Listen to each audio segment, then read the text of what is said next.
I'm very careful about whom I let in. My bullshit filter is very, very strong.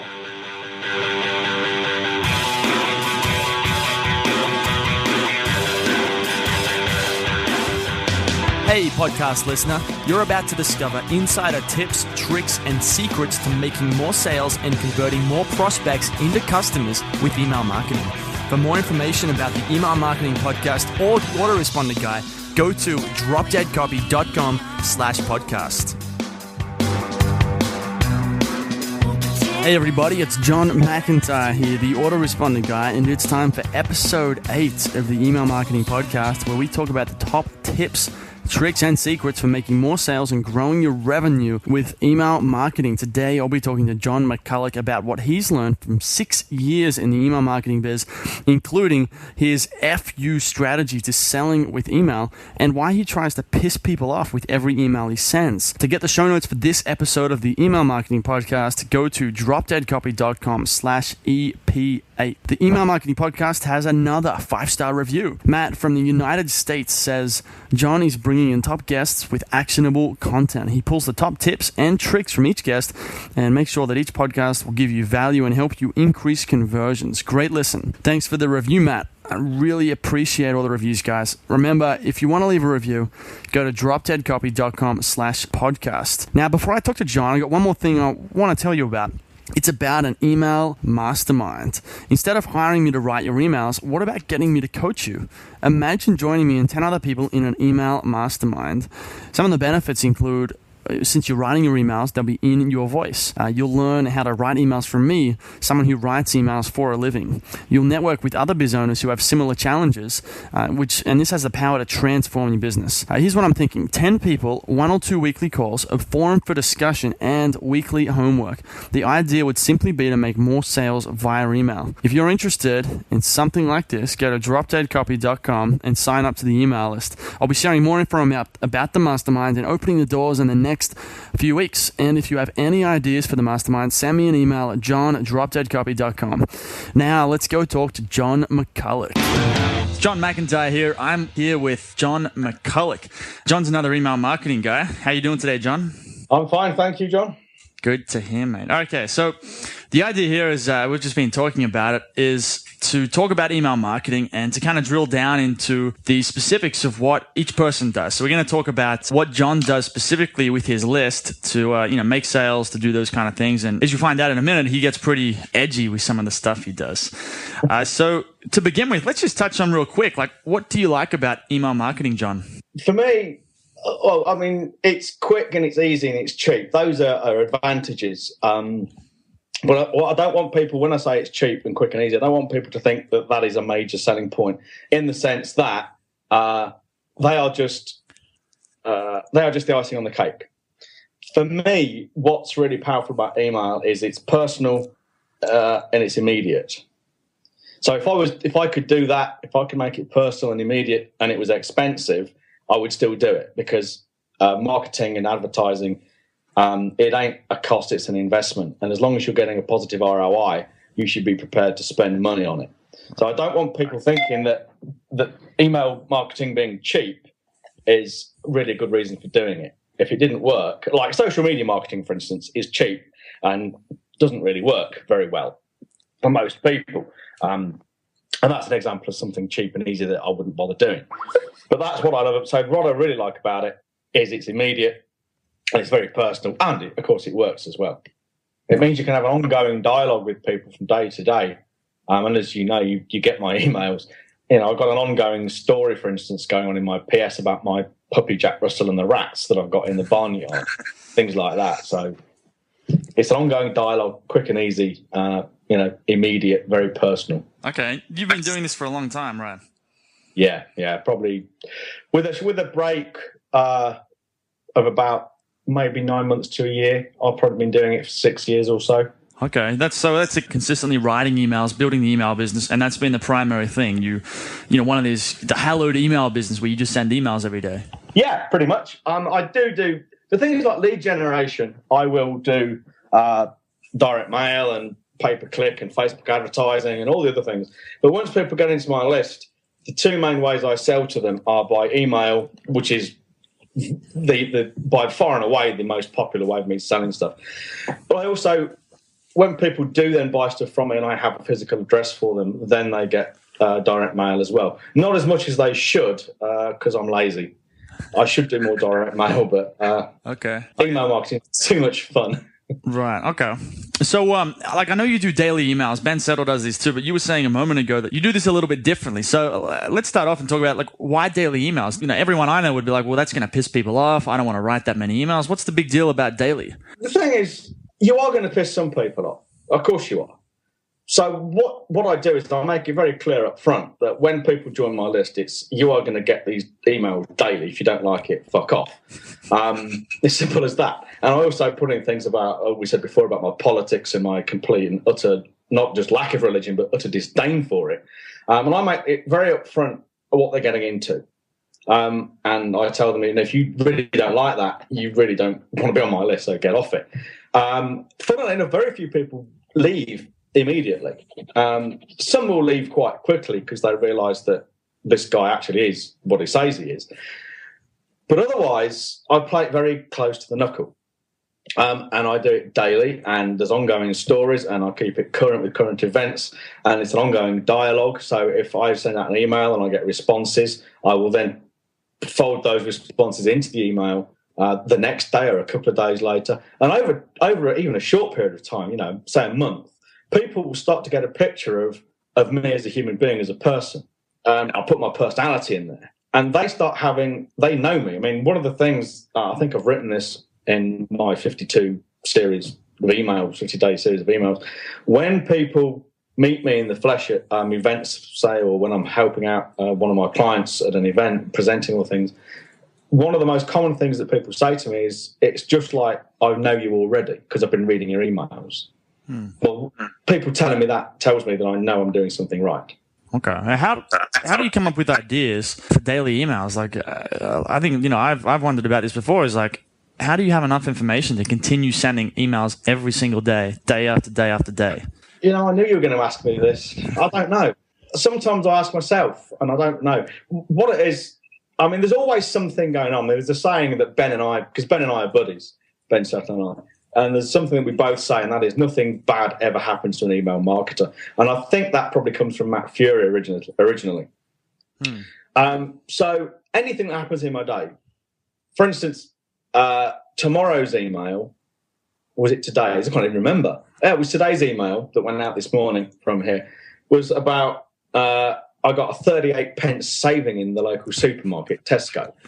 And the woman was telling me as if I should be really up in, oh, great, it's 38 pence. And I was lamenting that there are actually people out there who would give a shit about saving 38 pence, And then at the same time, or long afterwards, I passed two groups of overweight smoking welfare sales who were complaining that their benefits were being cut. Well, that's just two incidents that allow me to weave in my own fairly offensive politics in saying if people can smoke and can overeat on benefits, they're being paid too much anyway, and they shouldn't get any. Now, I know that is going to offend some people, which is great. But, I don't care about that because I've had about a dozen emails this morning saying, yeah, rock on, John, I like that. Well, they're the people I care about. So that's one idea that just came from an incident in my day. There'll be another one probably tomorrow or early next week. Later in this week. We're on Tuesday now, aren't we? I spent the morning, or a brief time this morning, at my ex-wife's. I'm picking up the kids to take them to school. And it reminded me why I was so glad to be divorced, to be quite frank. That will be woven into a story about if you don't like the situation you're in, you can do something to change it. So that's how easy it is for me. Normally, things are a bit... The last couple of weeks I've been travelling. I'm out of town. When I'm back at home in my office in Ireland, I go out on my bike cycling every day for an hour or 2 hours, depending whether I'm working out as well. And I do a lot of thinking on my bike. My bike is actually owned by the company. I write it off as a tax deductible. Wow. I would argue this with the revenue because to me, my bicycle is an extension of my office. And there's enough evidence in my daily emails about I was thinking about when I was out on my bike today. There's enough evidence in my daily emails for me to present to the revenue as a case saying, look, here's the evidence. I actually do this. Okay. Now, I'm not just saying you own this bike with the company for a tax dodge. I work it when I'm on the bike.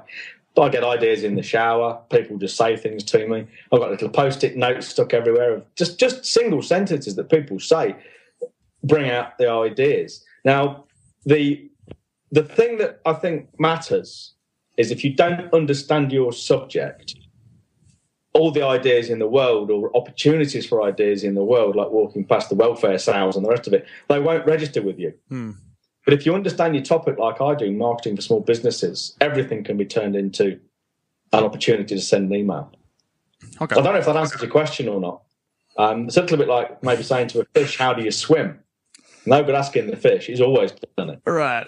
But I mean, I think the one thing that people need to take away is that there's no magic secret to it. You sit down and write and you come up with stories and you just like sell them on the benefits of whatever you're trying to sell. And a great way to do that is your stories. And there's stories every single day. Another good source of ideas I get, and I use these quite a lot, as you've probably noticed, and there will be one because I've just had a nice one come in, is when people in my inner circle have a success, I will use that as an email and say to people, look, if you're not on the inside, this is what you're missing in your business. And the only way to get this kind of result for your business from me is to join me in the inner circle. You know, I'll probably get a couple of those, well, maybe one a week, a couple of weeks, something like that. So there's always something to do, always something to write about. We were talking a moment ago about like the soft information versus hard information. And I've just been reading through some of Ben's material, and he does a lot of the soft stuff where he tells you what to do but not how to do it. But you do things differently, right? You give them more hard, actionable information. Why do you do that? That's a good question. I don't agree with Ben on everything, and that's one area I don't always agree with Ben, particularly, is on how much to give away. Some people, there's a trust thing there. They want to know you can do what you say you can do. And a great way to get someone believing, if you like, is to give them the tools to do it themselves. And there's probably a half a dozen really powerful things that I rotate from time to time. Here's a good one. I give it to people now listening to this. If you've got no business, but you've got X customers, one thing you can do is pick up the phone and ring them all and just say to them, what do you need that you're not getting? And listen to them. Or alternative question is, what's your biggest problem in your business right now? And then just listen to the answer. Don't try and sell anything. Then call them back a couple of days later and say, hey, Fred, I was thinking about our phone conversation the other day, and I've thought of 3 ways I can help you solve that problem you told me about, or 3 ways I can give you what you told me you're not getting. Well, I know people who've done that. It costs nothing. Every single person who's ever done that has got business straight away. And I will often throw that tip out there. And people do it and I think, Jesus, this works. And if he's giving this away, what else does he have under his little bald head that I could pay for? Now, Ben and I have got different views on that. Well, that's fine. We don't have to agree on everything. We're not married or anything, That makes sense. What about, I think you do 5 days a week on your business newsletter. Should some people be doing 7 days? Yeah, it's interesting that is. My general rule of thumb is if you are selling B2C, you probably want to do 7 days a week. If you're selling B2B, maybe 5. That said, literally just this week, I was talking to a client of mine who's a very big shot in the UK in the small business marketing area. And he says he's been having really good responses with Saturday emails to his business-to-business list. So from this week, and this is another tip for everyone, kind of I walk the walk, I'm an implementer. So from this week, this Saturday coming, I'm going to be emailing 6 days a week. Okay. And I'll see what happens. I mean, theory is that on a Saturday, often people are pissed off that this is Saturday and I hate my job and I've got 2 days off. And if you give them something that's going to make their lives better, they're in a very receptive frame of mind. And what about, do you do this permanently? So I've seen people, and I've done this before when I've written for people, I might write them like a 10 email autoresponder that goes out for a month, every 3 days or something. But it sounds like what you're suggesting is that you just never stop emailing people. You're always sending them something. Yeah. What I do, and this is a kind of technical thing, down to deliverability. I've got a rolling process, 30-day kind of sequence or process, that if someone on my list, or anyone on my list, if you've not replied to an email or clicked on a link or done an open that can be registered by the system, and there are some even complications in there, so I prefer a link click. So if you've not shown me or my system that you are reading my emails and responding to them in some way or reacting to them in some way, you get an email saying, hey, you've not responded or you've not acted on something for 30 days. If you don't do it within the next 10 days, I'm going to kick you off. And 10 days later, if they've not clicked a link or replied or responded in any way, they get removed. And most people won't have the balls to do that because it's like, oh, this is my list. I can't be mean to my list. Fuck that, man. If you're not listening to me, I don't want you on my list because you're just dead weight. And you're not opening your emails. Well, if I've got 1,000 people on Google with Gmail addresses and Gmail says, hey, this guy's sending all these people in our email system these emails, but they're not opening them. Well, he must be a spammer. So, it's not the case that dead wood in your email list is harmless. It actually tells the people in the Gmail, Hotmail, Outlook, all those people, it actually tells their systems, this guy is sending stuff that no one's interested in, give him a lower rating of importance. So it's actually a good thing to take off the dead wood from your email list, even though it's counterintuitive. And you may have paid for those people to be there by paid advertising. I mean, I was shocked when I had an email from Mind Valley. It was about 2 months ago. And I was on one of their autoresponders, but I'd stopped opening the emails. And they sent me an email just saying, you've been unsubscribed. I was blown away. And it's great positioning as well. Yeah, I mean, it makes you seem so exclusive, so selective. Yeah, I mean, there are various things I'm going to experiment with in the next year or so. And one of them is actually having an email list maybe secondary to my free one that you pay to be on. Now, it won't be a lot of money, maybe only $5 a month or something, but I'm just going to give that a go. Okay. I've heard people having success with that, because once someone's given you $5, they're much more likely to give you money for whatever other products you have to sell them. Yeah, a buyer is a buyer is a buyer. I mean, I've got people on my list who've been with me for at least 7 years, if not longer, and they basically buy everything I do. I could probably wrap a turd in silver paper and they'd buy it. They might not buy anything else after that, but they would buy that. Right. So everyone's probably picked up by now that you use a lot of bad language, dropping F-bombs here and there. Do you ever find that, obviously you don't really care about these subscribers that you piss off and make them unsubscribe, but do you ever worry that you're losing sales from this, or it literally doesn't bother you at all? It doesn't bother me at all. It really doesn't. The thing is, I suppose if I sat down, I could chart the stats, and I could probably draw a graph with 2 lines, and where they intersect is the sweet spot. And that would give an indication of how many F-bombs I can drop and how politically incorrect I can be. But I don't care. I just do not care. I mean, I make plenty of money, and I don't care if I make an extra 20% because I stop swearing so much. It just doesn't worry me. The other thing is this, and it really started when I was a copywriter and I was taking on copywriting clients. And I found it hard work. I went to BNI and all the networking stuff at the local chamber, wearing a suit, being nice to people, being kind of, inverted commas, professional. And it hurt, and it didn't get me any business. So I thought, well, I'm poor anyway, so I might as well be poor and happy and be obnoxious. So I started being obnoxious and, just being me. Because I also figured that at some point, anyone I work with is going to find out the kind of guy I am, atheist, libertarian, not politically correct, or anything else. And at that point, if they really object to it, it's going to become difficult working with them. And that's actually happened before with a bunch of Mormons, believe it or not. So I thought, if people know what I'm like up front, I'll never get that problem. No one gets close to me in business terms, or any other terms really, but I'm talking about business now. Nobody gets close to me in business without knowing exactly who they're dealing with. And if they don't like that, they won't go any further and they won't pay you any money. And that's all great. And that's fine. More power to them. Yeah. But it means that the people I do work with and people in my inner circle, they love it and they love me. Now, the thing is, it pays off because my retention rates, well, in my kind of thing, it's a bit like the Dan Kennedy newsletter thing. So there's a paper newsletter, CD, telecoaching call, and a discussion forum online. And for that kind of membership, similar kind of price as well. So for that kind of membership deal, in my industry, the average retention rate is 50% over 2 months. So people come along and 2 months later, half of them are gone. Well, for me, I keep people on average, but at least 85% of them stay for a year or more. My results are off the scale. And I think that's for 2 reasons. 1, because of the way I run the group, and 2, because I'm very careful about whom I let in. My bullshit filter is very, very strong. And nobody joins if they're wilting flowers, shrinking violets, or the rest of it. They just won't. Great, don't want them there. So, and my opt-in, my sign-up rates are good. It's something like 8.5% of people who join my list go on to join my inner circle. So it's not like I've got a very small number of people who stay a long time. The opt-in rate is high too. But I begin, even on my opt-in pages on my website, I'm immediately positioning myself as someone of a certain kind that, I only want certain kinds of people on my mailing list. Well, that's why my opt-in page is 2,000 words long. Right. Because I immediately start the positioning process. I don't have this try and catch everybody and hope that some of them stay. I don't want certain people on my list because I just can't be bothered dealing with them.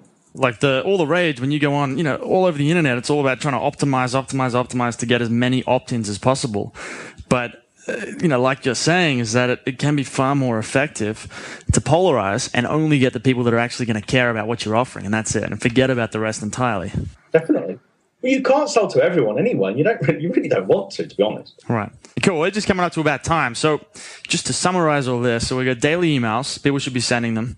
Number 2 is be real, polarize people. So swear, be yourself, whatever that ends up meaning, depending on the person. Yeah. Don't be too extreme though, right? And tell stories. And then the last one was just don't try and get everybody. Do you have anything to add to that? You cannot please. Well, yeah, I can actually. That's another reason for being yourself. You cannot please everyone. You can't even please everyone some of the time. No matter what you do, someone's going to hate you for it. Yeah. So you may as well make sure that at least one person is happy, and that is please yourself. Okay. And here's an interesting thing to leave people with. I have both men and women on my list and in my inner circle, and I could not recall a single instance of a woman complaining about my bad language or being offensive in any other way. It's always the men. That's very interesting. I would have thought it would be the complete opposite. The women love it. That's really cool. All right, man. Well, thank you for this. Thank you for your time. Before we go, tell people where they can find you, and then we'll say goodbye. Okay, the easiest thing to do is to go to my website, which is jonmcculloch.com, which is spelt JONMCCULLOCH.com, and read the opt-in page, 2,000 words, and then just leave your details at the bottom. And if they want to get on my daily emails that are fresh, as opposed to the pre-written 52 idea sequence, they can just reply to the first email and say, please put on your daily list as well, and I'll do that. Awesome. Cool. Well, I'll put those links in the show notes so people can find them there. Thanks again, Jon, and see you soon. All right, John. Bye-bye. Hey everybody, thanks for listening. If you want to discover more insider tips, tricks, and secrets about driving sales with email marketing, sign up for daily email tips from the autoresponder guy. Go to dropdeadcopy.com/podcast. Sign up, confirm your email address, and I'll send you daily emails on how to improve your email marketing and make more sales via email. You'll find out why open rates don't matter, and the 7-letter word that underlies all effective marketing, and much more.